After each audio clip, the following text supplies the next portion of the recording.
ناظرین، جن دنوں بر صغیر میں ایسٹ انڈیا کمپنی کی حکومت تھی، انہی دنوں وائس رائے لارڈ کرزن ہندوستان پہنچا۔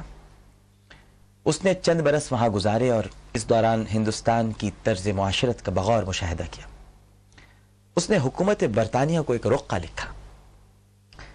لارڈ کرزن نے اس رقعے میں لکھا تھا کہ بظاہر ہندوستان میں انگریزوں کی حکومت ہے، مگر ایک ہستی ایسی ہے جس کی حکومت کا سکہ آج بھی ہندوستانیوں کے دل پر چلتا ہے، اور وہ ہستی ہیں حضرت خواجہ معین الدین چشتی رحمہ اللہ تعالی۔ ناظرین، یہ وہ عظیم المرتبت بزرگ ہیں جن کی بدولت متعصب سے متعصب ترین مستشرق بھی یہ ماننے پر مجبور ہو جاتا ہے کہ ہندوستان میں اسلام کی تبلیغ کا صحرا تلوار کے نہیں بلکہ کردار کے سر ہے۔ مغربی مورخ سر تھامس آرنلڈ اپنی کتاب دی پریچنگ آف اسلام میں لکھتے ہیں کہ بر صغیر میں اسلام کی اشاعت حکمرانوں کے نہیں بلکہ معین الدین چشتی اجمیری علیہ رحمہ جیسے اولیاء کرام کے ذریعے ہوئی۔ سب سے پہلے حضرت شیخ اسماعیل بخاری علیہ رحمہ، اور پھر سید علی حجویری ہندوستان تشریف لائے علیہ رحمہ، اور ان کے فیض قدم سے اسلام پنجاب پہنچا اور اس کے گرد و نواح میں پھیل گیا۔ لیکن جو علاقہ ہندوؤں کے سیاسی اور مذہبی اقتدار کا مرکز تھا، وہاں تک اسلام کے قدم پھر بھی نہیں پہنچ سکے تھے۔ قدرت کو یہ کام ایک اور صاحب سیرت بزرگ حضرت خواجہ معین الدین چشتی علیہ رحمہ سے لینا تھا، جن کی کاوشوں سے ہندوستان کے صنم کدے میں توحید کی اذان بلند ہوئی۔ اور پھر ایک وقت ایسا بھی آیا کہ پرتھوی راج جیسے سخت اور ظالم حاکم نے بھی آپ کے سامنے گھٹنے ٹیک دیے۔ ہندوستانی معاشرہ ذات پات کے بندھنوں میں بندھا ہوا عدم مساوات کا شکار بدترین معاشرہ تھا اور ہے آج بھی۔ حضرت معین الدین چشتی علیہ رحمہ نے بہت پیار اور محبت سے ٹھکرائے ہوئے انسانوں اور اچھوتوں تک کو سینے سے لگایا، شودروں، دلتوں، حتیٰ کہ جزام زدہ انسانوں کو اپنے دسترخوان پر اپنے ساتھ بٹھایا۔ یہی ادائے دل نوازی تھی جس کی وجہ سے آپ غریب نواز کہلائے، اور یہ نام ایسا مشہور ہوا کہ آپ آج تک خواجہ غریب نواز کہلاتے ہیں۔ آپ کے مزار پر حاضری دینے والوں میں مسلم اور غیر مسلم کی تخصیص نہیں، ہر مذہب ہر مسلک کے لوگ آپ کے روحانی فیض و برکات سے فیضیاب ہونے کے لیے دیوانہ وار کھینچے چلے آتے ہیں۔ مزار اور صاحب مزار کی بارگاہ الہی میں مقبولیت کا اس سے بڑا ثبوت ناظرین اور کیا ہو سکتا ہے کہ خلقت چہار جانب سے آپ کے مزار کی جانب کھینچی چلی آتی ہے۔ جو بادشاہت جسموں پر قائم ہوتی ہے وہ فانی اور زوال پذیر ہوتی ہے، مگر درویشوں کا اقتدار مرنے کے بعد بھی قائم رہتا ہے۔ دلوں پر قائم یہ وہ اقتدار ہے کہ وقت کی گردش اور زمانے کا انقلاب اس کو متاثر نہیں کرتا۔ چونکہ اللہ والے اپنی ظاہری زندگی میں ہی خود کو راہ الہی میں فنا کر دیتے ہیں، فنا فی اللہ ہو جاتے ہیں، تو ایسی بقا انہیں حاصل ہوتی ہے کہ وہ مر کر بھی نہیں مرتے۔ لیکن فنا فی اللہ، اللہ اللہ شرک نہیں ہے، کسی اور کو اس کے سوا سجدہ نہیں ہے، فنا فی اللہ، اللہ سے محبت، اللہ کے لیے ٹوٹ جانا، ڈوب جانا، اپنے آپ کو اس کی بارگاہ میں سپرد کر دینا، یہ ضروری ہے ولی اللہ بننے کے لیے۔ اور دنیا سے چلے جانے کے بعد بھی دلوں پر اور روحوں پر ایسے اللہ کے ولی حکومت کرتے ہیں۔ جو دل میں بس رہا ہے حکومت اسی کی ہے۔ حضرت خواجہ معین الدین چشتی علیہ رحمہ نے تصوف کے جس سلسلے کی بنیاد رکھی تھی وہ سلسلہ چشتیہ کہلاتا ہے۔ آپ کے بعد یہ مسند خواجہ قطب الدین بختیار کاکی علیہ رحمہ نے سنبھالی۔ اس کے بعد تبلیغ اسلام کی یہ مسند بابا فرید الدین گنج شکر علیہ رحمہ نے سنبھال لی، اور آپ کے بعد یہ بار گراں خواجہ نظام الدین اولیاء علیہ رحمہ کے مضبوط کاندھوں نے اٹھایا۔ اس طرح چراغ سے چراغ جلتا رہا اور کفر کے ظلمت قدے میں اسلام کا نور پھیلتا گیا، اور آج بھی یہ سلسلہ اسی طرح جاری و ساری ہے۔ آج بھی اللہ کے کچھ نیک بندے خواجہ غریب نواز کے مشن کو آگے لے کر چل رہے ہیں۔ السلام علیکم ورحمۃ اللہ۔ عالم آن لائن میں خوش آمدید۔ اس وقت ہمارے ساتھ ٹیلی فون لائن پر موجود ہیں درگاہ دیوان ماشاءاللہ سید زین العابدین صاحب، بڑی ہماری خوش قسمتی، ہم سے اس وقت وہ گفتگو کریں گے۔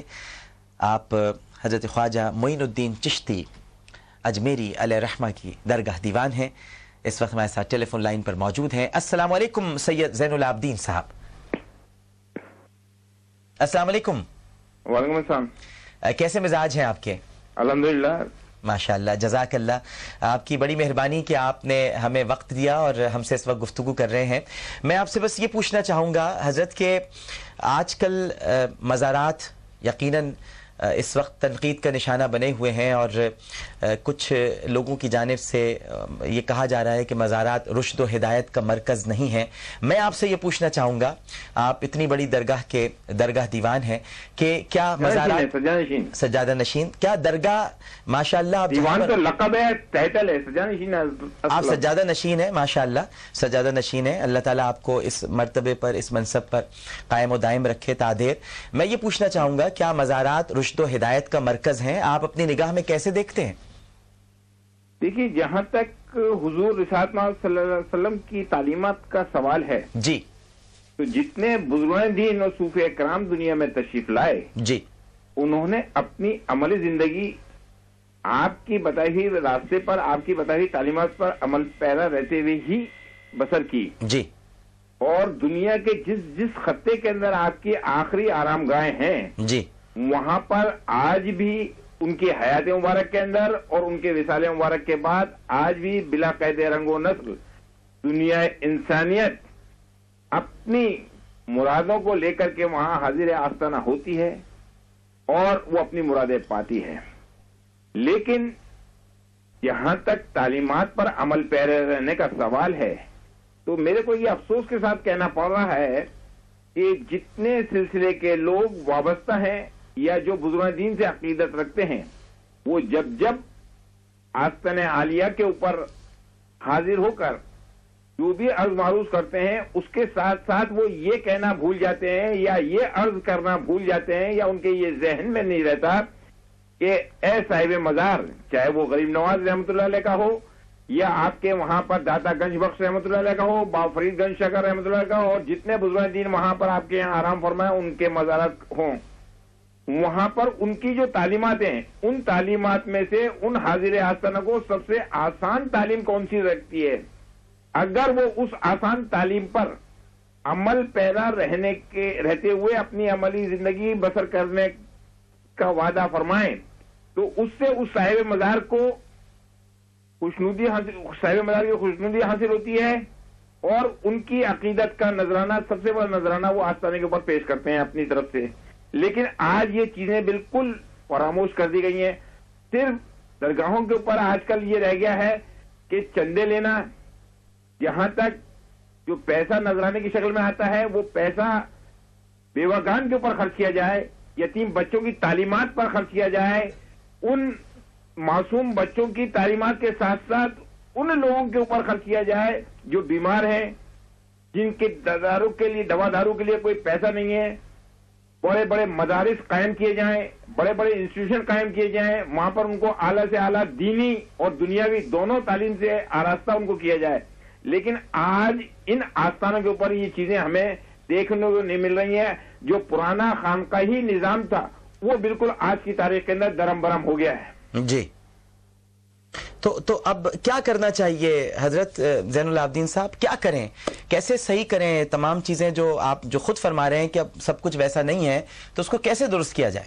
اس کو درست اسی صورت میں کیا جا سکتا ہے کہ جو حقیقت ہے، جو سچائی ہے، اس کو آپ کے چینل یا پرنٹ میڈیا اور الیکٹرانک میڈیا جو ہے وہ اس کو منظر عام پر عوام الناس کے سامنے لے کر کے آئے اور حقیقت حال ان کے سامنے رکھے کہ پرانا طریقہ کار کیا تھا، آج کا طریقہ کار کیا ہے، پہلے عقیدت کس طرح سے تھی، آج عقیدت کس طرح سے۔ ہم اندھی عقیدت کے اندر جو نقصان اٹھا رہے ہیں وہ ہمارے لیے پریشانی کا باعث ہے۔ اگر آج ہم صاحب مزار کی صحیح تعلیمات پر عمل پیرا رہتے ہوئے اپنی عملی زندگی بسر کریں تو یہ دنیاوی پریشانیاں جو ہمارے سامنے آ رہی ہیں، کھڑی ہو رہی ہیں، اس سے ہم نجات پا سکتے ہیں۔ ٹھیک ہے، بہت شکریہ ہم سے گفتگو کرنے کا سید زین العابدین صاحب، سجادہ نشین درگاہ حضرت خواجہ معین الدین چشتی اجمیری علیہ الرحمہ۔